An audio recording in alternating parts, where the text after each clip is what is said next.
Bago natin simulan ang kwentong ito, shoutout ko lang si Dio Boyo at si King Ada.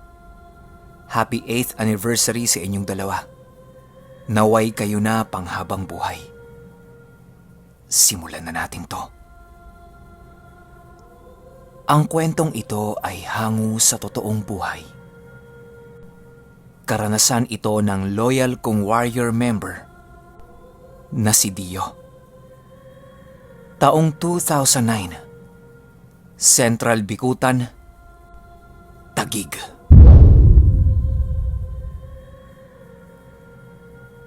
Magandang araw o gabi, Pinuno, at sa lahat ng tagapakinig mo. Ako nga pala si Dio Boyo, isa sa mga tagahanga mo. Share ko lang itong karanasan ko nung 4th year high school ako. October 2009 ito nangyari. Isa lang akong simpleng estudyante sa MRTHS sa Central Bikutan, Taguig. Doon sa paaralan kung saan ako nag-aaral, merong isang malaking puno kung saan ako tumatambay bago ang CAT class namin. Yung puno na yon, may butas sa bandang baba malapit sa malalaking ugat nito. At yun yung lagi kong binabato ng mga basura ko. Isang araw pumasok ako sa school ng maaga kasi may exam kami nun. Nung umaga na yon, malakas at masigla pa akong pumasok sa school. Pero pagtapos ng una naming exam, bigla na lang akong nilagnat ng hina at nakaramdam ako ng matinding hilo. Nagsabi na ako sa teacher namin na masama ang pakiramdam ko. Ang sabi sa akin ng teacher ko, "O sige, papauwi na kita. Pero sino maghahatid sa'yo?" Nagpresenta yung kaklase ko na malapit lang din sa amin. Medyo kaklose ko naman yun. Sinabi niya din na siya na ang bahalang maghatid sa akin. Pagdating namin doon sa street kung saan ako nakatira, sabi ko sa kaklase ko, balik na siya para makahabol pa siya sa exam namin. Sinunod naman niya ako. Nung mag-isa na lang ako, hirap at pilit na pilit akong naglakad papasok ng bahay namin. Pagdating ko sa pintuan, nakita ako ng lolo at lola ko. Tinanong nila ako kung bakit ang aga kong umuwi. Matapos kong marinig ang tanong nila, wala na akong ibang naalala pa, Pinuno. Hinimatay na ako sa puntong yon. Nagising na lang ako. Gabi na tapos ang taas masyado ng lagnat ko. Ang matindi pa nito, para siyang hindi ordinaryong lagnat. Gawa ng tumagal ang lagnat na yon ng 1 linggo. Ang laki na din ng pinayat ko nun. Halos butot balat na lang ako. Ang nakakapagtaka lang, sa tuwing sasapit ang 3:00 ng madaling araw, ang lakas-lakas ko. Nagagawa ko yung mga bagay na dati kong ginagawa. Nakakapag-init ako ng tubig, tapos nakakapagtimpla pa ako ng kape ko. Ang kaso lang, tuwing lalampas ang 3:00 ng madaling araw, bumabalik yung sakit ko. Ang matindi pa, parang mas lumalala yun. Pina-check up na nila ako sa doktor nun. Ang naging resulta, meron akong trangkaso. E di ang ginawa namin, sinunod namin yung mga bilin niya. Isang umaga, habang nakaupo ako doon sa higaan ng lola ko, bigla na lang, dahan-dahang umaangat yung leeg ko. Di ko mapigilan yung pag-angat eh. Parang may sumasakal sa akin. Laking pasasalamat ko na lang dahil dumating doon yung nagpapataya ng wedding sa amin. Matandang babae yon. Nung nakita niya yung sitwasyon ko, nagsisisigaw siya ng, "Hala! Hala! Si Dio! Si Dio! May nakasakal na maliit na tao!" Biglang nataranta yung mga kapatid ko. Tapos hinawakan nila yung ulo ko para makontra yung pag-angat ng leeg ko. Matapos yan, bigla namang lumabas yung dila ko. Pakiramdam ko mapuputol na yon.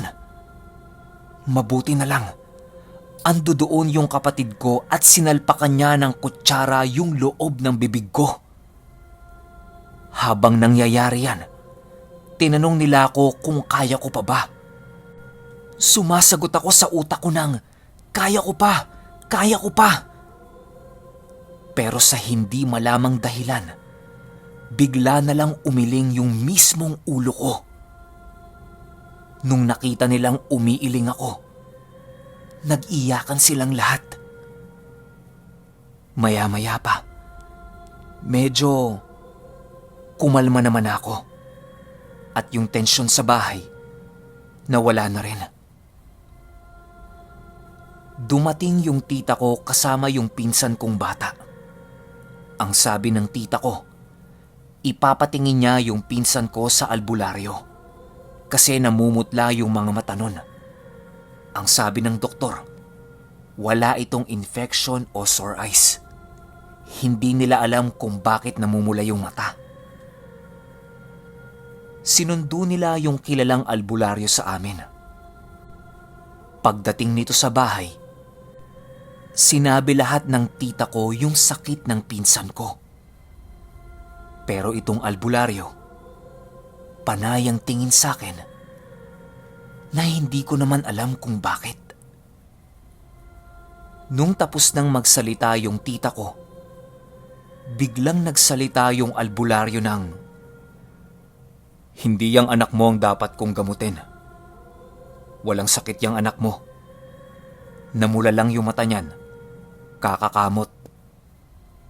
Ang dapat kong gamutin ay ikaw." Sabay titig sa akin nung albularyo. Yung albularyo pala, si Kuya Leng yun. Mga nasa 30 years old pa lang siya nun. Palagi ko rin kalaro yun sa chess. Ang tawag niya sa akin, Idol. Paglapit nito sa akin, bungad agad nito. "Idol, lambutan mo lang yung katawan mo." Pakiramdam ko naman, malambot yung katawan ko nun eh. Pero, ang hindi ko alam, yung 3 kapatid kong nakadikit sa akin, hawak-hawak pala ko. Unat na unat yung mga kamay ko nun at yung mga paa ko. Kung hindi pala nila ako hawak, may tsansa na magwala ko nung mga oras na yon. May kung ano-anong binubulong si Kuya Leng sa kamay niya nun. Tapos pinapahid niya sa katawan ko. Pakiramdam ko, parang may kinukuha siya sa loob ng katawan ko. Tapos tinatapon niya sa bintana. Hanggang sa matapos na yung ginawa niya sa katawan ko, sabay sabi sa akin ng, "Idol, makakatulog ka na ngayon. Lahat ng mangyayari sa panaginip mo, totoo. Tapos pagising mo, ikwento mo sa akin lahat na nangyari." Nakatulog nga ako ng maayos nun. Sobrang haba nga ng tulog ko eh. 10:00 ng umaga hanggang 8:00 ng umaga. At ito nga pala yung mga nangyari sa panaginip ko, Pinuno. May isang duwending itim na galit sa akin. Kasi tinamaan ko yung anak niya nung panahong binabato ko ng basura ko yung butas ng puno. Yung sa tinatambayan kong puno sa school namin. Ang sabi nito sa akin, kukunin niya ako kahit na anong mangyari. nang bigla na lang may duwending puti na nagpakita. Umiiyak siya at nanghihingi ng tawad sa duwending itim.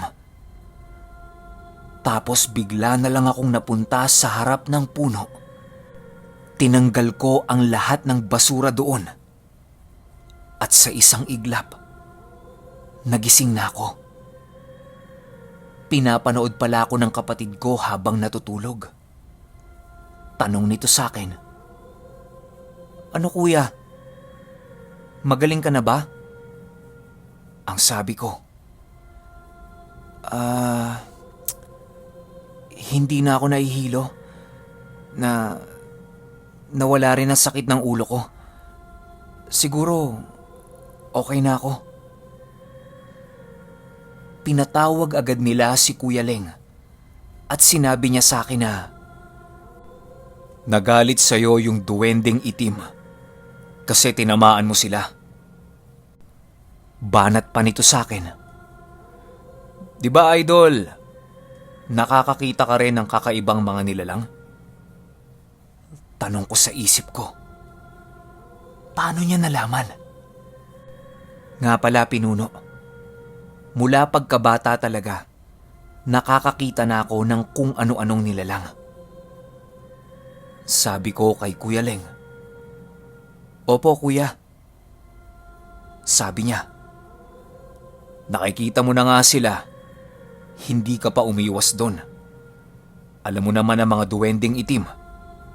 Matatapang yan. Pasalamat ka at may nagtanggol sa'yo na duwending puti. O siya, gagaling ka na niyan. Mag-alay ka na lang ng matamis sa altar ninyo. At pag magaling ka na ng tuluyan, may pag-uusapan tayo." Mula nun, nagtuloy-tuloy na ang paggaling ko. Halos 2 linggo din akong hindi nakapasok. Pero pagbalik ko sa school, hindi na ako tumambay doon sa malaking puno na dati kong tinatambayan. Hanggang dito na lang po, Pinuno. Ako nga po pala ulit si Dio. Ang susunod na kwento ay hango pa rin sa totoong buhay. Karanasan naman ito ni Tokwa. Taong 1991, JP Rizal, Makati.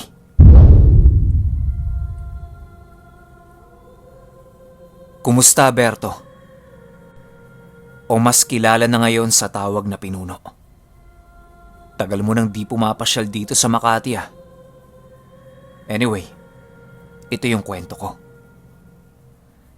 Nasa edad 9 na taong gulang ako niyan. Ugali ng mga tito at tita ko noon na kapag tapos nilang mag-inuman, kumakain sila sa lugawan.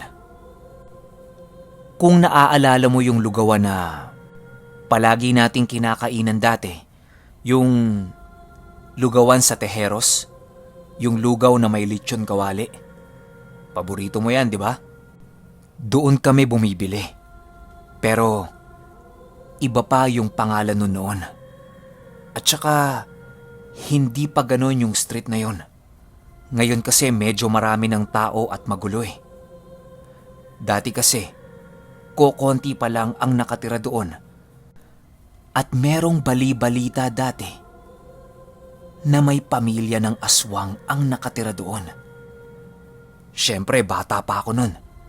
Kaya paniwalang paniwala talaga ako sa kwento.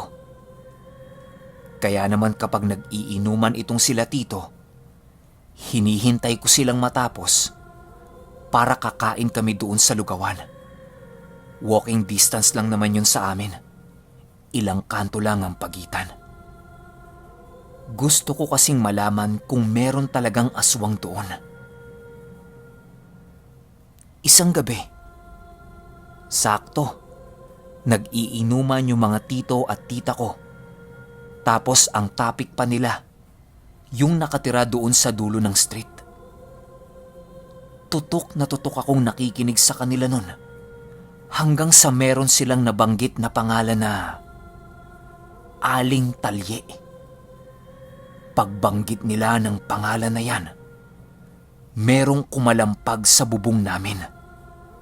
Doon kasi kami nakapwesto nun sa may karinderya namin eh. Naalala mo yun? Doon namin hinihilera yung mga lutong ulam namin. Di ba walang gate yun? After ng bubong, rekta na sa mga ulam. Pagkarinig namin yan, tumakbo yung tito ko para silipin kung anong meron sa bubong. Ilang hakbang lang naman, makikita niya na kaagad yung taas. Gulat na gulat yung tito ko nang may nakita siyang tumalon ulit papalayo sa bubong namin. Isang malakas na tunog na naman ang ginawa nun. At ayon sa kanya, nakasuot ito ng mahabang telang itim. Mahaba ang mga braso at itim na itim ang kulay ng balat. Sandaling-sandali niya lang nakita yon. Wala pang isang segundo. Tapos nung pagtalon, hindi na niya nasundan pa ng tingin sa ere. Inisip naming lahat. Nagbibiro lang yung tito ko. Kasi siya lang yung nakakita eh. Pero baka sa mukha niya yung takot at panginginig. Matapos yan, bumalik silang lahat sa pwesto at nag-inuman ulit. Maliban doon sa tito ko na yon, tulala na lang siya at tahimik. Matapos ang inuman, nagkayayaan na ang lahat na pumunta sa lugawan. Habang naglalakad kami, may nadaanan kaming nag-iisang posteng walang ilaw. Ang iingay pa nila nun kasi meron silang pinag-uusapang nakakatawa. Nang awatin sila nung tito ko at sinabi nitong, Teka lang. Yan yung nakita ko sa bubong.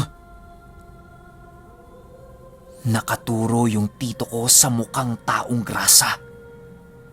Tapos palakad-lakad yung taong grasa na yon sa posteng walang ilaw. Sagot nung malaki kong tito, "Wala yan. Taong grasa lang yan eh. Andyan yan kapag umaga, di ba?" Naglakad kami papalampas doon sa taong grasa. Pero grabe yung baho ng amoy nun. Parang isang taong hindi naligo. Partida, nasa labas kami ng kalsada, pero amoy na amoy namin yung baho niya. Paglagpas namin, panay pa rin ang tingin ng isa kong tito doon. Maging ako napapatingin din. Nakita ko yung taong grasa na kumakaway sa amin. Yung parang nagbababay. Napatingin ako ulit sa tito ko. Tapos pagbalik ko ng tingin doon sa taong grasa, wala na yun doon. Nung makarating kami sa lugawan, order muna kami. Habang hinihintay yung order namin, nakatingin ako doon sa dulo ng street. Papatay-patay kasi yung ilaw ng poste doon. Nang makita ko yung taong grasa na nakasalubong namin, tinuro ko yun sa mga tito ko. Ang sabi ko, "To, yung taong grasa oh, para tayong sinusundan." Napatingin din sila pero hindi pa rin nila pinansin. Nagkwentuhan pa rin sila. Maya-maya pa, may dalawang malaking itim na asong katabi yung taong grasa. Hinihimas-himas niya yun habang nakaturo sa amin. Natakot na talaga ako nun, kaya kinulit ko yung mga tito ko. Ang sabi ko may kasama ng mga aso yung taong grasa para kaming pinapahabol. Pero pagtingin nila, wala na yun doon. Ang sabi nila sa akin, ang kulit ko. Dapat hindi na ako sinama. Tumahimik na lang ako nun. Tapos kumain. Matapos naming kumain, naglakad na kami pabalik. Yung tito kong nakakita, hindi ko alam kung bakit nanginginig siya tsaka pawis na pawis. Parang hindi niya ugali yun. Nung dumaan kami doon sa posteng walang ilaw, bigla na lang merong mabilis na aso ang lumusob doon sa tito ko at kinagat siya sa paa niya. Pagkagat nung aso, narinig ko na tumawa yung pulubi. Yung tawa niya parang...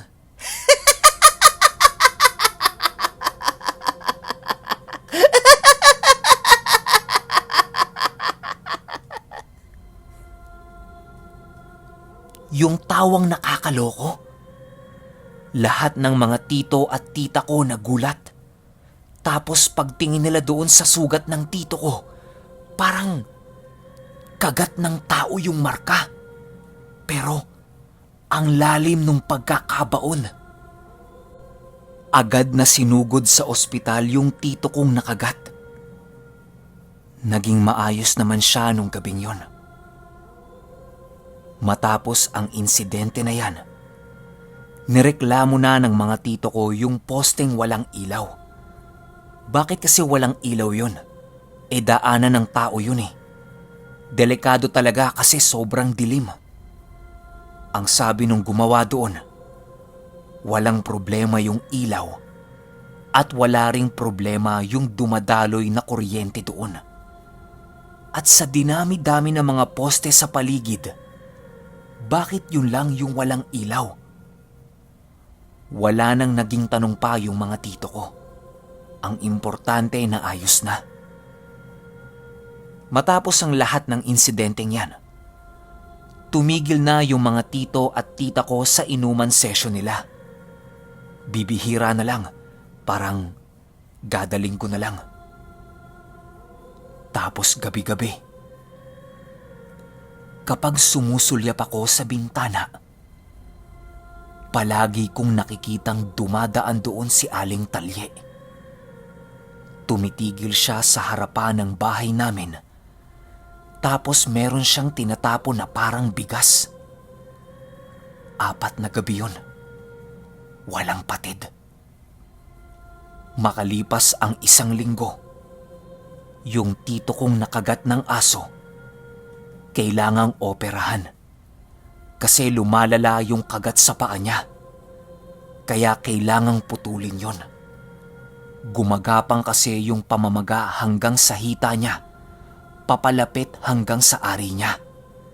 Kaya kinailangang putulin yon. Mula nung naputol yung paa ng tito ko, hindi ko na nakita si Aling Talye na dumadaan sa bahay namin gabi-gabi. Hindi ako sigurado kung siya ba yung dahilan kung bakit naputol yung paa ng tito ko o talagang malala lang yung kagat ng aso. Hanggang ngayon naguguluhan ako. Sana meron kang paliwanag dito, Pinuno. Hanggang dito na lang yung kwento ko. At dagdag ko lang,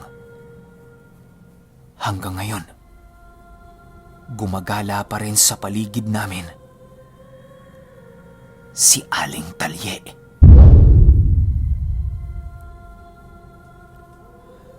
Okay, opinyon ko sa mga kwento. Doon muna tayo kay Dio. Napansin ko lang kung talagang nakikita ni Dio yung anak nung duwending itim, bakit niya babatuhin, di ba? Siguro, nung mga pagkakataon na yon, wala naman siyang nakikita. At saka, malay niya ba, di ba? Di naman siya engot para batuhin na lang ng sadya yung anak ng duwending itim. Pero kasi, mali yun. Mali yung kung saan-saan ka nagtatapo ng basura. Hindi lang pang-espiritual, maging sa totoong buhay. Kasi 'di ba, pwedeng mag-cause ng pagbabara ng mga kanalyang basura mo. Lalo pa kung balat ng chichirya. Kasi di natutunaw yan eh. Unless sunugin mo. Kaya ang lesson sa kwento ni Dio, huwag tayong balahura sa paligid natin. Mahalin natin to dahil hindi natin alam kung kailan ito gaganti.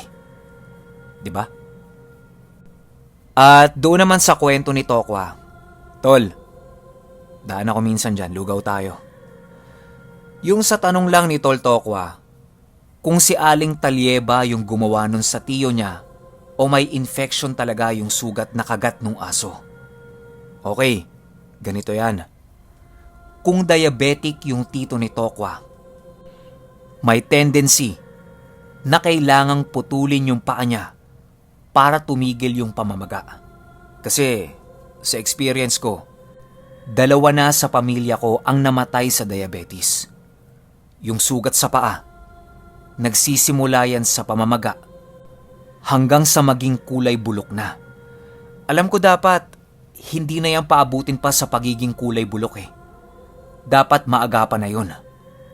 Pero masyadong mabilis naman kung 1 linggo lang, di ba? Yan yung isang anggulong nakikita ko. Pero doon sa pagdaan-daan gabi-gabi ni Aling Talye, tapos may sinasaboy pa na parang bigas. Pwedeng orasyon yan o ritual na ginagawa ng isang aswang kapag namarkahan na nila yung isang tao. Ang tanong ko lang, ano bang ginawa ng tito ni Tokwa? Bukod sa nakita niya lang naman na mayroong tumalon sa bubong nila. Di ba wala naman? Tapos nabanggit lang yung pangalan ni Aling Talye. So parang medyo mapapaisip tayo sa kwento ni Tokwa. Di ba? At tol, kung talagang gumagala pa dyan si Aling Talye, baka naman pwede mong picturean, no? Tapos share natin sa community ko. Kung pwede lang naman. Yon, nabigay ko na yung mga opinyon ko sa kwento. Pero kayo, kung may opinyon kayo sa mga kwentong ito, i-comment nyo lang sa baba. Yun lang. Hanggang sa susunod na kwento. Salamat.